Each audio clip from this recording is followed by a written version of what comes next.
और आज का हमारा सफर है मनाली से लेह लद्दाख के बाइक टूर का। मनाली से लेह लद्दाख का रोड ट्रिप एक ऐसा ट्रिप है जिसे सच में कहते हैं मंजिल से ज्यादा जर्नी को एंजॉय करने वाला ट्रिप, क्योंकि इस जर्नी में हमें बर्फ से ढके हुए पहाड़, नदियाँ, झरने, पेंगोंग जैसी ब्यूटीफुल लेक्स, हुंदर जैसे कोल्ड डेजर्ट्स और कुदरत के ना जाने कौन कौन से रूप देखने को मिलेंगे। तो इस व्लॉग में हम आपको अपनी लेह लद्दाख की जर्नी का डिटेल डिस्क्रिप्शन देंगे, और आप अगर लेह लद्दाख जाने का प्लान कर रहे हैं तो इस वीडियो में आपको सारी डिटेल्स मिल जाएंगी, जैसे कि आप किन महीनों में लेह लद्दाख जा सकते हैं, आपको कितने दिनों का ट्रिप प्लान करना है, आप कहाँ कहाँ रुक सकते हैं, और भी बहुत सारी इन्फॉर्मेशन आपको इस व्लॉग में देखने को मिलेगी। तो इस वीडियो को पूरा देखने से पहले इस चैनल को सब्सक्राइब जरूर करें। मनाली से लेह लद्दाख की जर्नी अराउंड 500 किलोमीटर की है, और आप इसको गाड़ी या बाइक से पूरा कर सकते हैं। मनाली से लेह लद्दाख की जर्नी एक एडवेंचर और नज़ारों से भरी हुई ऐसी जर्नी है जिसको बाइक राइड करके सभी को लाइफ में एक बार ट्राई करना चाहिए। वैसे तो इस जर्नी को किसी भी बाइक में पूरा किया जा सकता है, बट मोस्टली लोग इसे royal Enfield bullet, Himalayan, Avenger या केटीएम ड्यूक पर पूरा करते हैं। अगर आप भी मनाली से लेह बाइक रेंट करके जाना चाहते हैं तो इस वीडियो में दिए गए नंबर पर कांटेक्ट करके आप मनाली से बाइक रेंट पर ले सकते हैं। सबसे पहला सवाल आता है कि आपको कौन सी बाइक रेंट पर लेनी चाहिए। अगर आप अकेले राइड कर रहे हैं तो आप कम सीसी की बाइक को भी यूज कर सकते हैं, और अगर आपके साथ कोई पिलियन राइडर है तो आप कम से कम 500 सीसी की बाइक लेकर जाएं। इस जर्नी के रोड का ऑल्टीट्यूड काफी ज्यादा है और यहाँ पर ऑक्सीजन की कमी हो जाती है, इसलिए जितना बड़ा इंजन आपकी बाइक का होगा आपको राइड में उतना ही मजा आने वाला है। इस जर्नी को आप मोस्ट कंफर्टेबली रॉयल एनफील्ड की हिमालयन, रॉयल एनफील्ड की बुलेट या बजाज की एवेंजर बाइक पर पूरा कर सकते हैं। और बात करें बाइक रेंटिंग की कॉस्ट की, तो आपको एवेंजर के लिए 800 रुपीज पर डे, बुलेट के लिए 1000 रुपीज पर डे और हिमालयन के लिए अराउंड 1300 रुपीज पर डे पे करना पड़ सकता है। और जब भी आप बाइक रेंट पर लें, आप इंश्योर कर लें कि आप हेलमेट्स, लगेज कैरियर्स और बंजी रोप्स अपनी बाइक रेंट शॉप से पहले से ही लेकर चलें।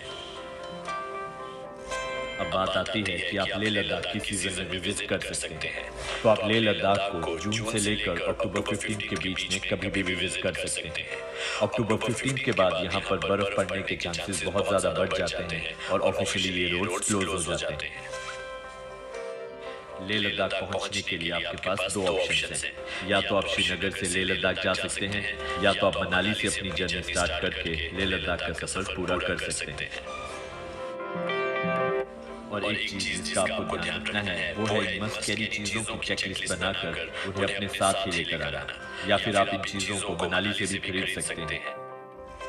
इस चेकलिस्ट में आपको वार्म जैकेट और fleece jacket, wind cheater, raincoat और पावर बैंक डालना है।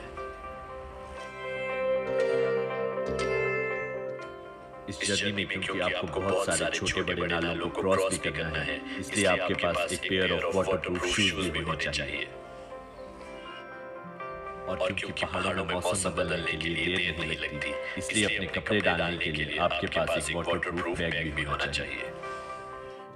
मनाली से अपनी जर्नी स्टार्ट करने के बाद हमें कुछ एक परमिट्स की जरूरत पड़ेगी, तो पहले मैं आपको उन परमिट्स के बारे में बता देता हूँ। सबसे पहला परमिट आपको रोहतांग पास क्रॉस करने के लिए लेना होगा, जिसको कि आप ऑनलाइन या एसडीएम ऑफिस मनाली से ऑब्टेन कर सकते हैं। रोहतांग पास क्रॉस करके हम पहुंचते हैं सिस्सू, और सिस्सू पहुंचने का दूसरा ऑप्शन है अटल रोहतांग टनल के थ्रू आना। रोहतांग टनल 10,000 फीट के एलिवेशन के ऊपर बनी हुई वर्ल्ड की लॉन्गेस्ट टनल है। रोहतांग पास के परमिट के अलावा आपको लेह घूमने के लिए भी एक परमिट लेना पड़ता है, जो कि आप ऑनलाइन भी ऑब्टेन कर सकते हैं या डीसी ऑफिस लेह से भी ले सकते हैं। इस परमिट की cost around 750 rupees per person रहेगी, और पेंगोंग लेक से लेकर नुब्रा वैली घूमने की परमिशन आप इस परमिट के थ्रू ले सकते हैं। मनाली में बाइक रेंट करके आप पहले दिन मनाली में भी रुक सकते हैं और माउंटेन बाइक राइडिंग से एक्लिमेटाइज हो सकते हैं।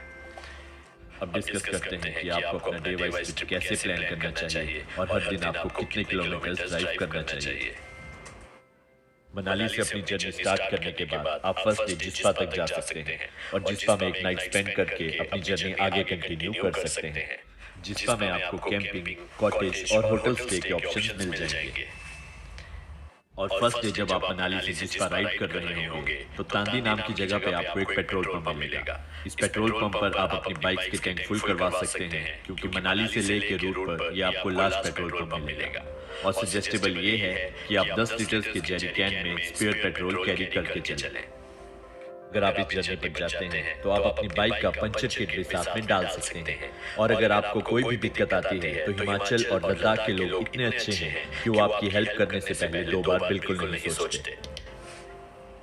जून से अक्टूबर के मंथ में मनाली से लेह लद्दाख के लिए बहुत ज्यादा एक्सपीडिशंस भी जाती हैं और इसका एक फायदा आपके लिए ये भी हो सकता है कि अगर आपकी बाइक में कोई भी दिक्कत आ जाए तो इन एक्सपीडिशंस में एक्सपर्ट मैकेनिक्स भी होते हैं जो आपकी हेल्प कर सकते हैं।